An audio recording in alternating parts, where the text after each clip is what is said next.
Bueno, compañeras, compañeros, salud.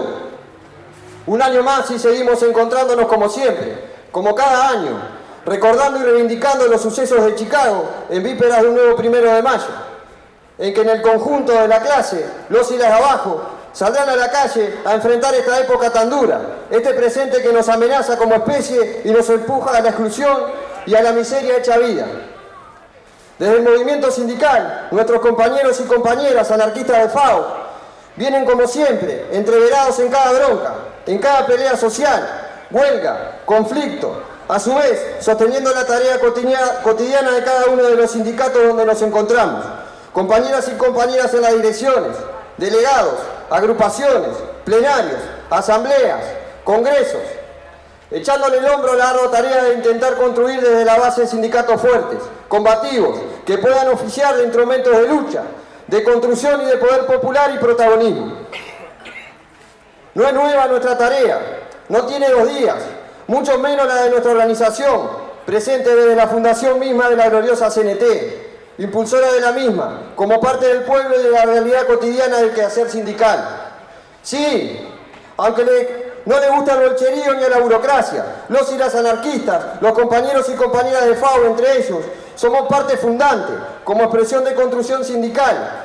Aportamos ideas, métodos y tenemos presencia, modesta, pero comprometida y dinámica en el escenario político sindical. Abrazamos la lucha con toda nuestra voluntad y compromiso, porque la vida no es otra cosa sino lucha. En tiempos duros de gobiernos de derecha que imponen como planadora su programa, avanzando sobre la vida y los derechos de la gente, el salario, el trabajo, la vivienda, la educación y todos los aspectos básicos de la vida, es difícil encontrar vías de respuesta organizada, tan siquiera de resistencia a los embates del enemigo de clase. En las direcciones que orientan el campo popular reina un furibundo temor a convocar a una lucha, una decidida sistemática, una famosa rutina de campaña electoral permanente, en donde el rol de los movimientos sociales pasa a ser sumar con paciencia en el sentido del gobierno menos malo. Así transcurrimos las rebajas salariales, la pandemia y la crisis traída, en la que 1 kilo de zanahoria vale 150 pesos y comprar una docena de huevos se ha vuelto un privilegio. Parece ridículo, pero no deja de ser espantosamente real.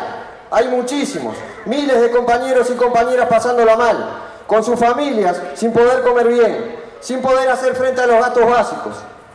Capea una fuerte desorientación, una resignación pasiva, en que la mayoría solo espera soluciones que vengan desde arriba. Del resultado de una votación que es lejana en el tiempo, representada como una única salida, o al menos eso pretenden figurar algunos. Obviamente en este marco, el sistema, el enemigo avanza y atropella. Contamos los despidos por cientos. Solo en este último mes los conflictos se multiplican, se hacen más y más comunes. La persecución y criminalización de la lucha sindical, el ensañamiento por denostar a los sindicatos, a los gremios estudiantiles y a toda expresión que pueda enfrentar cualquiera de sus intentoras. Vaya desde aquí nuestro abrazo solidario y nuestro compromiso con la lucha de los estudiantes y los docentes en defensa de la educación pública, en contra de esta reforma infame. Un abrazo y un aguante a los compañeros y compañeras de Imprenta Casabó, de Acovique, de Río Gas, de Tienda Iniesa, a la barra de la pesca, todos afrontando lucha, momentos de angustia, pero con firmeza.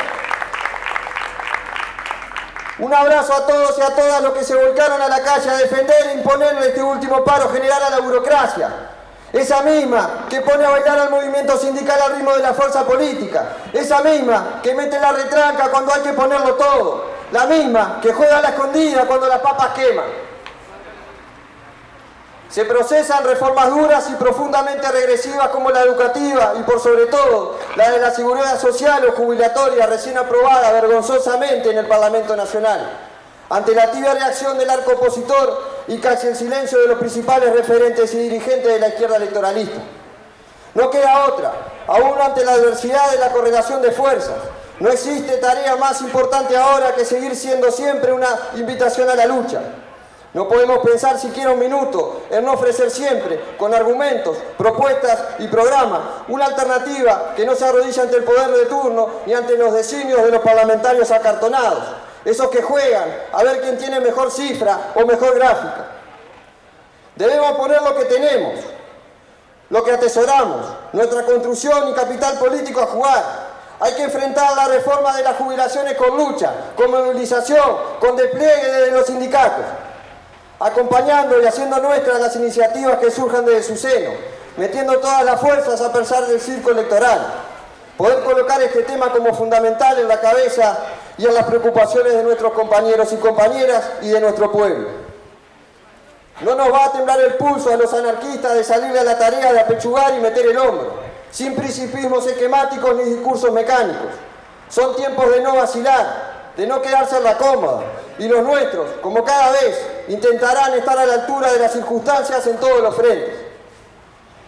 Cuenten con nuestra humilde fuerza, con nuestros compañeros y compañeras para llevar adelante en todos los planos de enfrentamiento a la nefasta reforma que nos condena a morir en el trabajo, a vivir para el trabajo, esa que quiere entregarle nuestros aportes a los patrones de los bancos, para que timbeen en la ruleta del capital financiero. No le creemos nada a quienes tuvieron todo durante 15 años, a los de las cuentas pendientes, y no hicieron nada.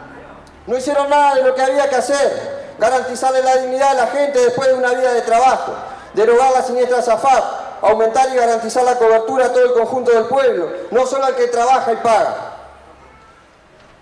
Estaremos como siempre junto a los que luchan, junto a nuestra gente codo a codo, sin dudarlo, sin jugar para la tribuna, empapaditos de dificultades y contradicciones, pero ahí, empujando, corriendo la misma suerte, siendo parte, una más, como nos enseñaron los viejos con su vida, una vida de compromiso con los de abajo, una vida de abnegación, lejos del confort y la autocomplacencia, una vida de lucha. Salud, compañeros y compañeras, viva la FAO, arriba la chida que lucha.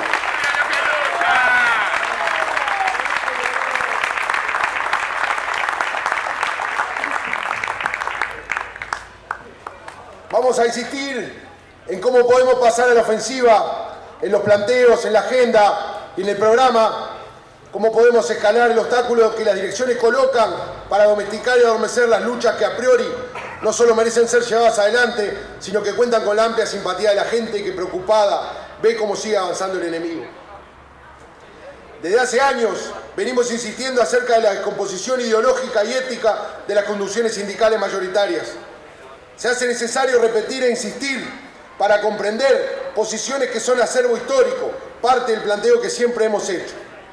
Sonaría a llover sobre mojado hablar de estructuras inertes, carentes de vida, sin gente participando, de una superestructura artificial hueca, sin siquiera la presencia de los viejos cuadros, sustituidos por militantes producto de los procesos en ella.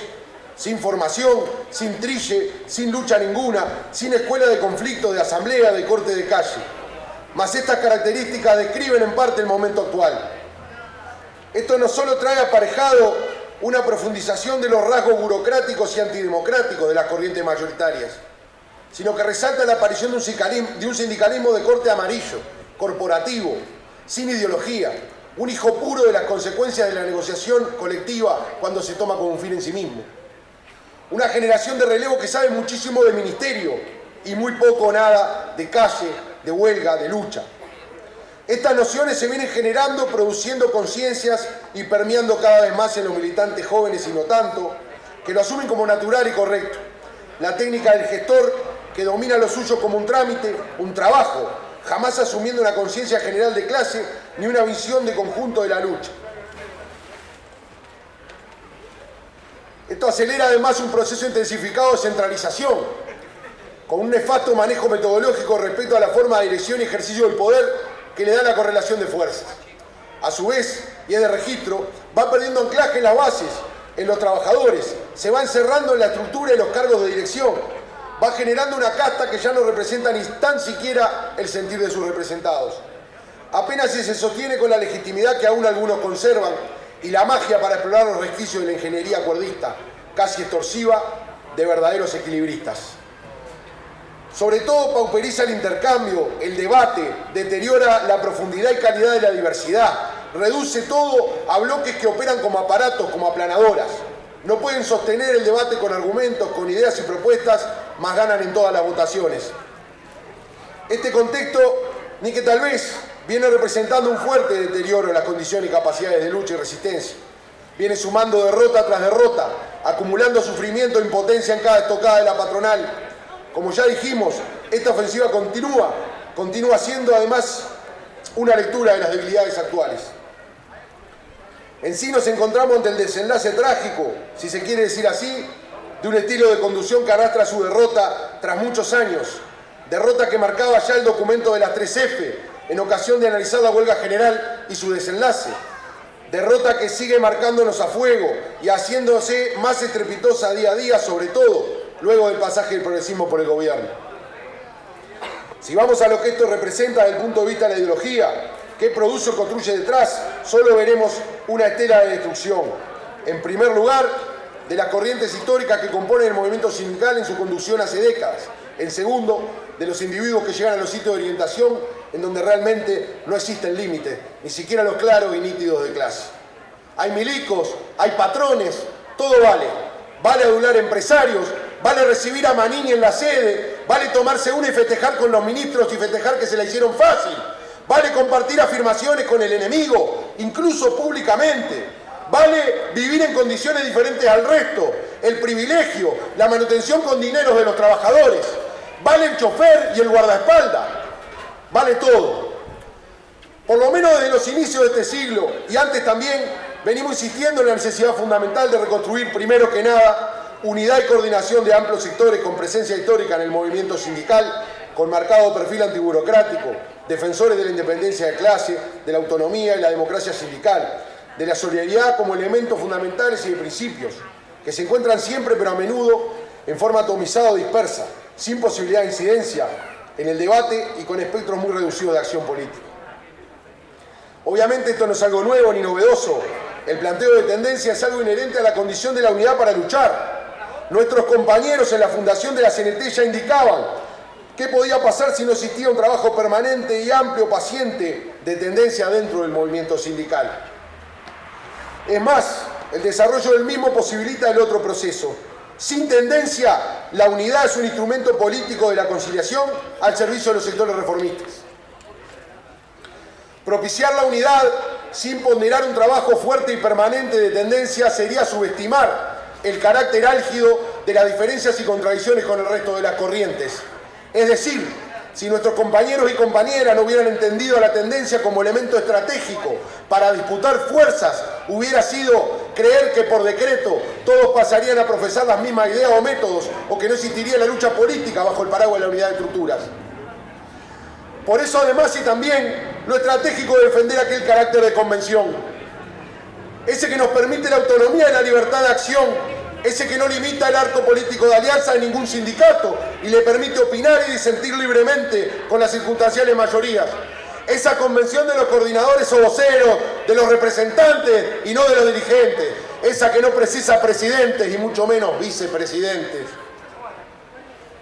Solo quien conciba al pueblo como una masa inerte y uniforme podría concebir un movimiento obrero sin corrientes, sin comunistas o sin la diversidad de métodos y formas de construcción que se manifieste. Estas no dejarán de existir nunca, porque en la suerte de la disputa política estaría la orientación, respondiendo siempre esta a las correlaciones de fuerza y equilibrios internos. A trazo grueso, el trabajo de tendencia fue siempre visto en nuestro caso como algo estratégico, permanente, no atado a coyuntura ni a tamaños, sino de desarrollo paralelo al combate a las patronales, pues es la forma de presentar y sostener nuestro planteo en el amplio y heterogéneo seno del pueblo. El porqué es muy sencillo. Tiene que ver con que, para poder ir al enfrentamiento con el enemigo de clase, con alguna chance de victoria, en las condiciones actuales, se debe enfrentar primero el muro de protección que colocan las direcciones burocráticas y reformistas para evitarlo. Hoy ya no existen diferencias basadas en cómo se lucha y con qué método o medida se pega mejor, sino que se reduce casi siempre a si se lucha o se termina claudicando, conciliando, sin ni siquiera desplegar las fuerzas. Entonces, si es que se quiere incidir y trabajar en el movimiento sindical desde una perspectiva libertaria y clasista, hay que construir la posibilidad de ejercer la autonomía, que genere condiciones para la pelea, a pesar de los intentos de control de la burocracia sindical, allí donde ésta no pueda controlar ni filtrar su contenido y su mensaje. Concentrar más esfuerzos en la consolidación y crecimiento de la tendencia, así como impulsar y defender a rajatabla el carácter de convención, se vuelven dos tareas indispensables e insustituibles en la construcción sindical. Despliegue de fuerza propia, autonomía y libre asociación para coordinar y unificar luchas a pesar de la superestructura, pero sin prescindir de ella en su carácter dinamizador, se vuelve primordial. Más bien, condición de posibilidad para el desarrollo de una línea combativa, solidaria y de lucha, aquella que históricamente impulsamos con toda nuestra humilde fuerza desde FAU. La posibilidad de desplegar programa, método y acumulación en la calle sin pedir permiso a ninguna conducción, constituirse como una parte, una fuerza con nivel de existencia en el movimiento sindical que venga de la legitimidad y la continua sostenida práctica militante, sobre todo en el fortalecimiento y crecimiento de la herramienta sindical, en su sostenimiento como elemento dinamizador de la lucha, en su consolidación y su supervivencia. No es problema para nuestros compañeros y compañeras el ser una parte más. Es más, nos consideramos por definición una parte del pueblo que disputa con mayor o menor suerte en la lucha política. No pretendemos ser únicos ni mejores, no nos creemos más claros ni más valientes que nuestra gente, que nuestro pueblo. Eso sí, con una metodología concreta, con inserción, entreverados en todas las broncas y las luchas, es como entendemos se puede crecer en adhesión, en cariño y en convicciones, hacia un planteo de lucha, de enfrentamiento con un horizonte de ruptura y de transformación de la sociedad. Seguro que en esa siembra tenemos jugada nuestra suerte, con modestia y humildad, con boca chica y oreja grande, sin grandilocuencia, pero sí con firmeza y agresividad política para decir y opinar desde la tarea cotidiana. No estamos para la convivencia pacífica ni la falsa armonía, estamos para la disputa y la lucha política ideológica. La acumulación de fuerzas y el crecimiento de la tendencia hoy como ayer es directamente proporcional a la buena salud y el desarrollo de la unidad, a su calidad democrática, a su posibilidad de pie de lucha y resistencia. No existe unidad sin fuerza propia, lo otro es sometimiento. Lejos de perder el tiempo en puritanismos y debates de autoconsumo, de vanguardias o de pequeñas superestructuras que se van generando, superando a los individuos y su incidencia natural, fortaleciendo los colectivos y agrupamientos que florecen en cada sindicato de base, generando las condiciones para el despliegue de la línea sindical en todos los espacios, a nivel nacional, en el territorio, en cada uno de los sectores de la producción y el trabajo, rodeando de solidaridad a los que luchan, porque estamos convencidos que solo en el rigor de la práctica militante, empapados hasta el cuello, es donde podremos colocar perspectiva a nuestros planteos. Los anarquistas de FAU estaremos entonces con modestia, con compromiso y ahínco en la tarea de construir una fuerza clasista, solidaria y de lucha para que nuestro pueblo tenga en el movimiento sindical una herramienta para la construcción de un mundo nuevo, una herramienta para la defensa de sus intereses, porque en definitiva todo se sigue resolviendo en la disputa clase contra clase. Nuestro compromiso está en la defensa histórica de la Convención como herramienta fundamental de los y las de abajo. Nuestro empeño en fortalecer el clasismo y la unidad de los que luchan para seguir avanzando y generando alternativas. Por un sindicalismo clasista y combativo, solidario y con independencia de clase, con los mártires en nuestro corazón, con el legado de los que ya no están. ¡Salud, Juan Carlos! ¡Viva el 1 de mayo! ¡Viva la FAU! ¡Arriba los y las que luchan, carajo!